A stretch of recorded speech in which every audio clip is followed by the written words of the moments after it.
Hello and very good morning to everyone. Welcome to our podcast. Today we will talk about a little bit sensitive topic. Our topic today is about bullying. Today I'm your moderator. My name is MOHD REZAIMI and we have two beautiful guests with us. Okay, so panelist 1, can you introduce yourself? Hello everyone, my name is ALEYSHA AQILAH binti RIZAHAN and I'm as panelist 1. And panelist 2? Hello everyone, my name is JIVITRA NAGARAJU and I'm as panelist 2. Alright, so before we go into our topic, so we know that nowadays bullying in Malaysia is very hot topic and also very sensitive to other people. Bullying also always happen in school nowadays. So today we will talk why bullying is bad. Why bullying is happened. Why bullying is happened, yeah.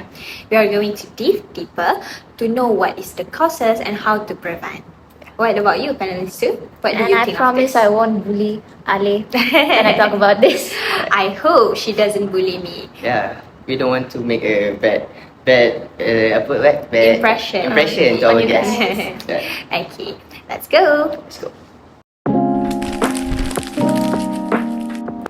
Alright, so let's start at the beginning. What do we actually mean by bully? So panelist 1, what you want to say about bully? Sure. Bullying is basically repeated, intentional behavior that hurts someone by physically, emotionally, or even socially. So the keywords there are repeated actions and intentional. So it's not just a one-time joke or gone wrong. Exactly. Like if I tease Ale about their socks. Thank you, Chibi. My socks are very cool. It's capybara pattern. That's just teasing. But if I do it every day, post memes about it online, get everyone in the office to laugh, that becomes bullying. Right, and it's important to draw the line because sometimes people say, oh, kids will be kids, it's just joking. But no, bullying always starts at such a very young age. So we must know bullying pattern and what the causes. So according to UNICEF, bullying is one of the most common reasons children feel unsafe at school. And in workplace, surveys show nearly 30% of employees worldwide say they have experienced bullying at work. So it's not just kids. Ooh, that's a big number. Yeah. And the thing is, bullying doesn't always leave bruises. Sometimes it's invisible. We can't see it. Yeah, words, exclusions can cut deeper than punches. Alright, so let's map this out clearly. What are the main types of bullying that people usually talk about? So well, the classic one that comes to my mind when you think about bully is, of course, physical bullying. Yeah. You know, hitting, kicking, tripping someone, stealing lunch money, basically using strength to dominate or hurt someone. Then there's verbal bullying. Things like name-calling, insults, or mocking someone's appearance, accent, or background. Words can cut deep, and sometimes the scars aren't visible, but they last longer than a bruise. Good point from both of you. And we also have social bullying, that when someone is targeted by left out, ignored, or having rumors spread about them, it's about damaging someone's reputation or relationship. And finally, the modern giant cyberbullying. So well, cyberbullying, as you guys know, that's one brutal. Yeah. It follows you everywhere. You leave school or even you quit a job. But your phone is always with you. The harassment bings at night and you just can't escape it. Exactly. Bullies don't need to hide behind lockers anymore. They just hide behind their screens in pajamas. At least old school bullies had to brush their hair before being mean. Yeah. And the scary part is because it's digital, it spreads so fast and cruel photo, video or comment can go viral in seconds and reach hundreds or even thousands of people. Well, as you guys know, it's brutal. Bullying is brutal. Right, Aiman? Yeah. So, okay, let me throw this to both of you. Out of these four types, which do you think has the worst long-term effect? For me personally, cyberbullying, well, it's public, it's permanent, screenshots live forever, and it's inescapable. Even if the post gets deleted, someone has probably saved it. Digital footwork is everywhere, so that kind of humiliation can haunt someone even for years. I get that, but I'd argue social bullying. Being excluded, isolated, or constantly feeling like you don't belong, it chips away at your self-worth. Sometimes the damage isn't the one huge event. It's the repeated message of you don't matter. Whoa. Both of you make a very strong point. And I think what makes bullying even more dangerous is that this type often overlap. Someone might get teased verbally then excluded socially, and on top of that, cyberbullying. It's like a storm hitting from all directions. Right. Like imagine a student gets called names in class. For example, Malay people gemuk. That's verbal. Then their friends stop inviting them to sit at the lunch table. That's social. Later, someone posts a nasty meme about them online. That's cyber. So each one of them reinforces the other.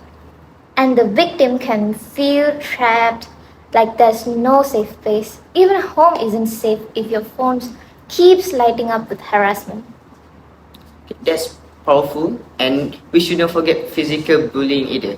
While people sometimes dismiss it as just a punch or shove, it can leave real trauma, both physical injury and psychological fear. Yeah, and physical bullying is often the most visible. It gets more attention from people. But the quicker forms, verbal, social, online, can be just as damaging, if not worse, because they are harder for adults to spot. Exactly. A teacher can notice a black eye, but it's harder to notice a kid being systematically left out of group work or crying in the bathroom because of a group in chat messages. That's a good point. Okay, so let's unpack cyberbullying a little more since it's so relevant today. What makes it different from the traditional types of bullying? Well, accessibility. Bullies don't even need to be physically near you. They can send hate message from another city, Perak to Johor. It's possible. Or even from another country, Malaysia to Indonesia. Plus, anonymity makes them bolder. People say things online because they never dare to say face to face. And reach. Like we say, an embarrassing photo can be shared and reshared. Back in the day, if someone humiliated you, maybe 10 classmates saw it. Now, thousands of strangers could see it. And here's something scary. Sometimes victims don't even know who is behind it. An anonymous account. Maybe it can be you or can be you. That's right. So, it's like a ghost bullying you. That uncertainly makes it worse. Even you start doubting everyone, even your friends, AIMAN or even GV. Oof. I will do that. I wouldn't do that. Alright, so we have mapped out physical, verbal, social, and cyberbullying. If you had to give one piece of advice to someone listening who might be experiencing any of this, what would it be? So, Ellie, what will you advise to them? For me, don't suffer in silence. Please reach out, whether it's to a friend, family member, teachers, counselors, or even more. Bullies thrive on secrecy. Breaking the silence is the first step to breaking their power. So, how about you? And remember, it's not your fault. Bullying is about the bully's issues and not yours. You deserve kindness, respect, and a safe environment. That's right. Well said. Different type of bullying may look different on the outside, but inside they all cause the same pain. And understanding this form is the first step towards stopping that. That's Yeah. right, AIMAN. Let's move on to the segment 3. Let's go. Alright, here's the $1,000,000 question for you guys. Why do bullies bully? Is it just a bad kid being bad, or is there something deeper going on? There's definitely more. A lot of bullies are dealing with their own insecurities. Making someone else feel small makes them feel big, at least temporarily. Yeah, it's like a shortcut to power. They don't know how to build themselves up in a healthy way, so they push down others instead. Interesting. So it's less about the victim being weak and more about the bully needing a control. Exactly. Think about it. If someone truly felt confident and secure, why would they need to pick on others, right? That's a good point. Yeah. Another factor is environment. If they grow up in a household where yelling, shaming, or even physical aggression is normal, they might copy it. It's like they're just repeating the script they were given. Good I point. see. So you're saying bullying can be learned from behavior? Absolutely right. Kids don't come into the world knowing how to humiliate or bully someone. They pick it up, sometimes at home, sometimes from peers, even from social medias. I see. That's a very valid point. And then there's a peer pressure. I've seen cases where someone didn't even want to bully, but they went along with it because they were afraid of becoming the next target. Kind of like survival tactic from them. I think it's a survival instinct for them. Yeah, that's a common in group bullying. People think better them than me. And once the group laughs, it reinforces the behavior of bullying. It's like the bully is the ringleader and everyone else becomes the cheerleading squad. Except instead of pom-poms, they've got cruel jokes. You are absolutely right. Okay. I think there also a research showing that bullies themselves often struggle emotionally. Higher rate of anxiety, depression, and even loneliness. So ironically, the bully might also be suffering inside. So do you agree with that? Yes, Aiman, I agree with that. That's actually fascinating. Yeah, it doesn't excuse what they do, but it does explain some of the patterns. Right, and let's be real. Sometimes it's about chasing popularity, being the funny one who puts others down to get them attention. Negative attention is still attention. So here a controversial thought. Does that mean bullies are victim too? Yes and no. They might be victims of their own circumstances, but that doesn't erase the harm they cause. You can understand someone without excusing their actions, right? Exactly right. Sympathy doesn't equal permission. You can say, I get why you're like this, but still hold them accountable. So, okay, let's dig into the psychology a bit more. What are the reasons do people bully? Sometimes it's about control. Humans often crave a sense of power, especially if they feel powerless in other areas like at home or in their personal life. Bullying becomes one place where they feel in charge of something. And sometimes it's jealousy. They see someone doing well, good grades, good looks, talent, and instead of working on themselves, they try to tear the other person down. I think we all seen someone like that, right? Right. Yeah. The kid who get teased or for being a teacher favorite, or the coworker who targeted because they got a promotion. Right. It's not really about the victim's flaw. It's about the bully feeling threatened. That's right. And sometimes, honestly, it's boredom. People think of bullying as this big, calculated plan, but sometimes it's just, I've got nothing better to do with my life. Let's mess with this person, which is messed up, but true. You are absolutely right. Okay. So, you're saying some people treat bullying like a hobby? Yeah, unfortunately, a very destructive hobby. That's such a bad hobby. So, what about social status? Is bullying tied to hierarchy? Definitely. In school, bullies often target people lower on the social ladder. It's a way of cementing their own status, like saying, see, I am higher than you. And workplaces too. A boss who micromanages, humiliates, or takes credit for your work, that's workplace bullying, and it's often about reinforcing power. So it's like almost like a pyramid, right? Yeah. The higher one is more like the more powerful. So bullying is just a schoolyard problem. It's a human problem across all the ages. Yeah, I think that's another thing to highlight is lack of empathy. Some bullies just haven't developed the ability or the willingness to put themselves in someone else's shoes. They don't understand the emotion of people. True, they might even see cruelty as funny because they've never been taught to feel how the other persons feel. I see. And that's why empathy education is so important. If we need to raise people to understand other people's emotion, not just their own but other, it could actually prevent bullying. So to sum up what we covered, bullying might act out of insecurity, Yeah. learned behavior at home, and peer pressure, jealousy, boredom, or even craving for popularity or power. But whatever the reason, the key point and the explanation is not justification.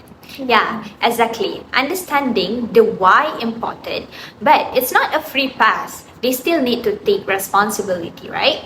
And if you're listening and thinking, wait, maybe I've been the bully before, this is also a chance to reflect and change. Recognizing it is the first step. Beautifully said. Bullying isn't just about one bad kid. It's a mix of personal struggle, environment, and social dynamic. But the good news is, if we can understand root, we can start addressing them. That's right. So let's move on to segment 4. Alright, so welcome back to segment 4, right? Yes. Alright, so okay, let's talk about impact. When someone is bullied, what actually happened to them emotionally, mentally, or even physically? Okay. First thing that comes to mind is anxiety, depression, low self-esteem. Victims might start to believe the negative things said about them. Some avoid school or even quit their job just to escape the environment. And let's not forget about the body keeps the score. Stress shows up physically, stomach aches, headaches, trouble sleeping. I've even heard of students pretending to be sick every morning just to avoid school because their bodies are literally rejecting the thought of going back. I see. Okay. Here a powerful stat. Research show the victim of childhood bullying are at higher risk of mental health issue. Even 40 years later, they still have a mental health issue. That's how lasting the damage can be done, right? 40 years, that's basically a lifetime. So it shows that bullying isn't just kids being kids. It can leave a lifelong scars. And not only mental scars, some victims develop trust issues, struggling to build friendship or relationships because they always expect rejection or betrayal. Okay. So let's also flip the coin for a moment. Alright. What about the bullies themselves? Do they walk away fine or not? Not at all.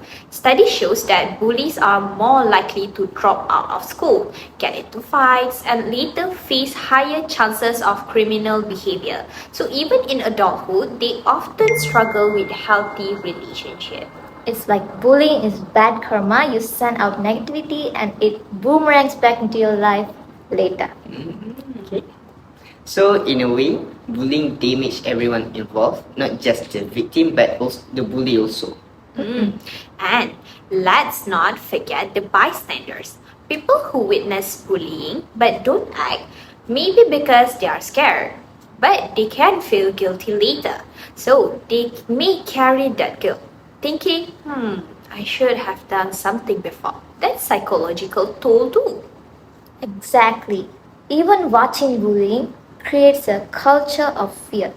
You're not the direct target, but you're still stressed because you know it could be you next. Right. So the ripple effect is huge. Victims suffer, bullies also suffer, and also the bystanders suffer. It poisons that whole environment, whether it's a classroom, a workplace, or even an online community. And that toxic environment can affect performance. So in school, grades drop, in workplace, productivity suffers. So it's not just an individual problem, it becomes an organizational problem too. Right. Think about it. If a student is too anxious to focus, or an employee is dreading walking into the office, that's lost potential. Entire teams or classes can be dragged down by a culture of bullying. Right. So before we move, let me ask you both of this. Do you think victims ever recover from bullying? I think, personally, for me, I think recovery is possible, but it often requires support. So, therapy, positive relationships, safe environments. Without that, the scars can get bigger, and it lingers too. Yeah, I agree. Some people actually grow stronger after overcoming it. They develop resilience, but others may always carry a bit of the pain with them. It depends on the support system and timing of intervention. Okay, I see. So that's important. It reminds us that prevention and early help are not optional. They are crucial. Yeah. So, I once read about someone who was bullied for years in school. Decades later, every time they walk into the cafeteria, even as an adult, they get anxiety. So that shows how small daily traumas can echo through life. And for bullies, it's not just external consequences like bad grades or legal trouble, there's internal damage too.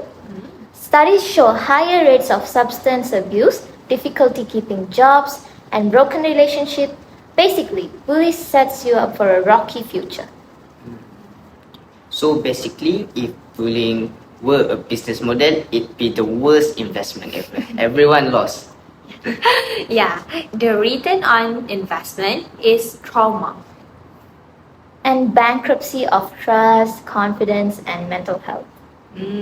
That's right. So, Aiman, Okay. can you give a closing reflection Right. on the topic we have talked about? So to wrap this segment, bullying isn't just a temporary problem that disappear after school or after you get a job. It reflects mental, physical, social, can last for decades.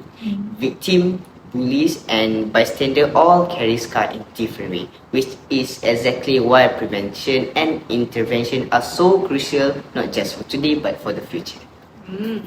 Well, see, stopping bullying early is like stopping an infection. It prevents it from spreading and leaving permanent damage. And it's never too late to heal either. With awareness, support, and the right help, people can rebuild and move forward. Alright, so to close our segment, powerful message, bullying break down individual and community, but with the right action, we can repair and prevent the damage. Alright. That's all from us, so let's move on to segment 5.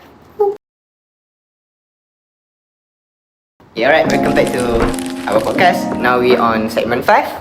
Alright, we cover type of bullying and their effect, but nothing hit harder than real life story. Let's bring in some real flavor. Here's one. A 14-year-old girl was cyberbullied through fake social media account. People post a rumor under her name, send cruel message pretending to be her, and spread the edited photo. The stress got so overwhelming, she stopped going to school. What do you both make of this? That's heartbreaking. It really shows up how cyberbullying isn't just an online drama. It can derail someone's entire life. Missing school means missing learning, missing friends, and missing milestones. And the hardest part is schools often feel helpless. They say, well, it happened outside school hours, online, but the impact shows up inside the classroom through attendance, grades, and emotional health. Exactly. So what could be done differently here? For one, stronger digital literacy. So teaching kids early how to protect accounts, report abuse, block harmful users. So prevention matters. And parents too, being proactive. That doesn't mean spying 24/7, but building trust. Kids need to feel safe enough to say, "Hey mom, dad, this is happening," without fear of overreaction or blame. Great point. And I will add something. Alright. Platform need to take more responsibility. If a fake account is reported, it shouldn't take a week to remove. It should be fast. Technology should be protecting kids, not trapping them. Alright. So move to another cases. Here another story. A boy in primary school was constantly excluded from games. No one let him sit at their table. No one invited him to birthday party. Over time, he became withdrawn, stopped speaking in class, and teacher labeled him as shy person. But in reality, he was being social bullied. What do you think about this one? In my opinion, well, that's a classic example of how subtle bullying flies under the radar. Because there are no bruises, adults assume nothing's wrong. But exclusion is just as painful. Sometimes it feels even more. And the labeling part is dangerous. If a teacher just says, "Oh, he's shy," then the real issue, social isolation, never get addressed. Listener, think about this. How many times have we mistaken silent or withdrawal for personality? When maybe it was pain, it's a reminder to look closer. So, all of you, so what intervention could help in a case like this? In my opinion, of course, the most important is teachers. Teachers can actively include students, pair them in a group work, encourage classmates to interact with each other, and keep an eye out for patterns of exclusion. And peers have a huge role. Sometimes all it takes is one friend saying, "Hey, sit with me." That single act can change everything. Interesting. A small act of kindness can literally be life-changing for them, right? Yep. Okay, let's go to another case. Well, I think the third case. Alright. So in a workplace, bullying. A young employee was constantly micromanaged. Her idea dismissed, and her boss often made jokes at her expense in meeting. Eventually, she resigned, and though she loved the field, but she still resigned. So that's a bit sad. So, what's your opinion about that? Well, how do you think, GV? That hits hard. Workplace bullying often gets brushed off as tough management, but no, it's a toxic behavior, and losing talent because of it hurts not just the victim but the whole organization. Agree. Plus, the impact follows her into her next job. She might second guess herself, hesitate to speak up, or feel anxious around authority figures. Well, that's bad. Alright. So prevention isn't just a school thing, it's a lifelong thing. Okay. If you notice, all three stories have one thing in common. The victim always felt powerless. So let me ask both of you. What the key to giving victim back their power? I think support system. Whether it's a family, friends, mentor, or knowing someone has your back makes all difference. And giving them tools, knowing how to block, report, document evidence, or assert themselves. Knowledge is power. Alright, beautifully put. So it's not just about stopping the bully, it's about equipping the victim and community to respond. Okay, listener, I would like you to think of a moment. Do you know someone who's been through something like these cases, or maybe it was you would make a difference back then? Something reflecting help us to see how we can step up today. So let's move on. Aiman, can you give us the closing statement? Alright, so the closing statement is, so real story remind us bullying take many forms, online, social, workplace, but the pain is real in every case, and the solution aren't one size fit at all. It takes school, parent, platform, peers, and even us individuals to step in because silence what allow bullying to thrive. Exactly. We can't fix what we ignore, right? Yep. And the more we share stories, the harder it becomes for bullying to hide in the shadows. Correct. So beautifully said from both you guys. Story open eyes and hopefully they open hearts too. So let's move on to segment 6. Alright, so welcome back to our podcast. Now we change a bit. Right. So after everything we talk about, the types, the reason, the effects, now is the big question is how do we fight bullying and what actually works? First, education. If we can teach empathy in schools and workplaces, we cut off bullying at the root. So if you can understand someone's feeling, you are less likely to hurt them. It's a simple gesture, but powerful. I'd add clear policies. Schools and offices need actual rules and procedures, not just inspirational posters on the wall. There has to be accountability, otherwise bullies just keep getting away with it.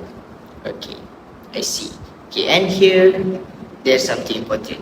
Research show that if even one bystander step in for the victim while the bullying to the bully, it often stops the bullying within 10 seconds. So bystanders aren't just witnesses; they also a part of the solution.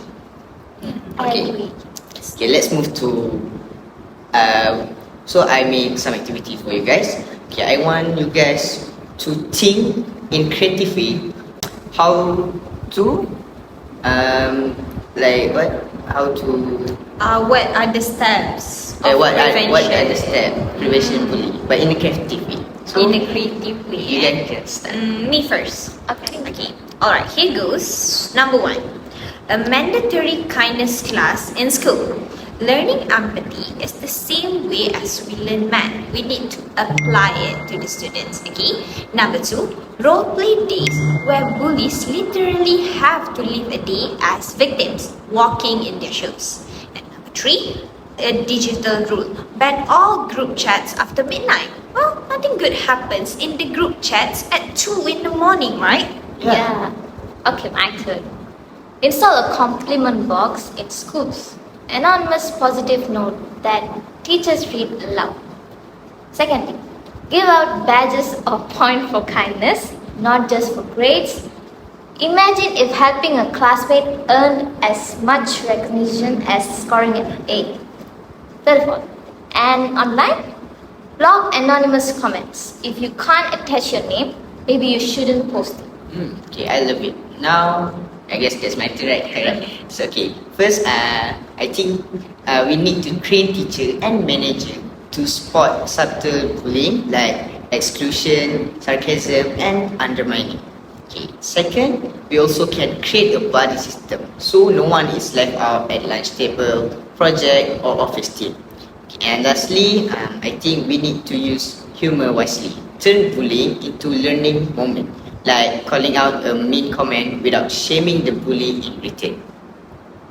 You guys understand my idea? Yes, I think that's a very valid point. Alright, so let's push this further. Okay, what about family level solution? Family. Parents need to model respect at home. So kids watch how adults accuse, how they handle stress. If they see kindness, then they learn kindness. Yep, I agree with you. And open communication. Families that actually talk about feelings, about online behavior are better equipped to handle bullying when it happens. Okay, so family is very important in this aspect, right? Yeah. They are the agents of prevention, actually. Okay, so what about in office or workplace? Anonymous reporting channels. So employees should feel safe to report without fear of retaliation. Because something bad could happen if someone knows that they are reporting something bad, right? Yeah. And HR needs to actually act. Too often, complaints vanish into files.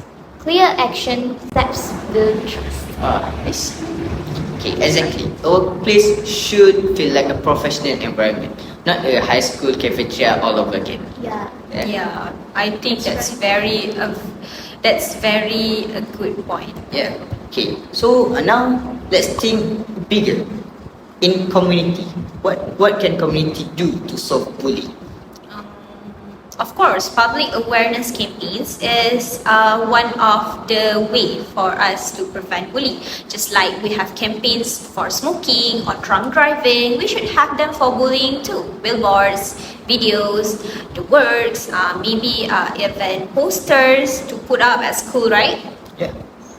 Community mentorship programs. Pair younger kids with older role models who can guide them, so they have positive influence instead of the negative ones. Yeah, that's right. In my point of view, local law matter too. Some country already have anti-bullying legislation. Alright. Other need to catch up. So, listener, pause for a moment. Which solution speak to you the most? Is it kindness classes or buddy system, policy, or just one friend stepping up? Think about how you can be part of the solution in your own space, school, office, or even on your online circuit. So let's move on. Let's move on to our conclusions, AIMAN. Okay. So to wrap it up, so prevention isn't just about stopping bad behavior. It's about building culture of respect at home, in school, or even at workplace. And don't forget online too. It's everyone's responsibility. Yeah, that's right. Exactly. When we normalize kindness, bullying becomes the exception, not the culture. Right, Jivi? Yep, I agree. And remember, big changes often start small. One person speaking up, one school policy, one supportive friend, it all adds up. I see. Beautifully said from both of you guys. Okay, stopping bullying isn't about one hero saving the day. It's about all of us together creating a safer space for them. That's all from us. So let's move on to section 7.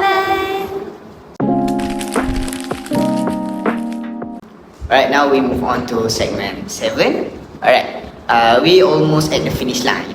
Okay, before we close, I would love for each of us to leave listener with one key message. Just one thing you want them to carry away after these 2 and how many times? After this 45 minutes yeah. podcast kan. Right. Me first. For me, bullying is not just a phase. It's not just kids being kids. It has real long-term consequences. Take it seriously. Whether you are a teacher, a parent, or just a friend watching it happen, don't dismiss it. Because sometimes you need to care for them to see, right? Yep. My message is simple. If you see bullying, don't stay silent.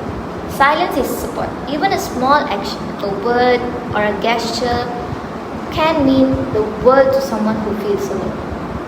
And now, I think I would say that small act of kindness can undo a lot of harm.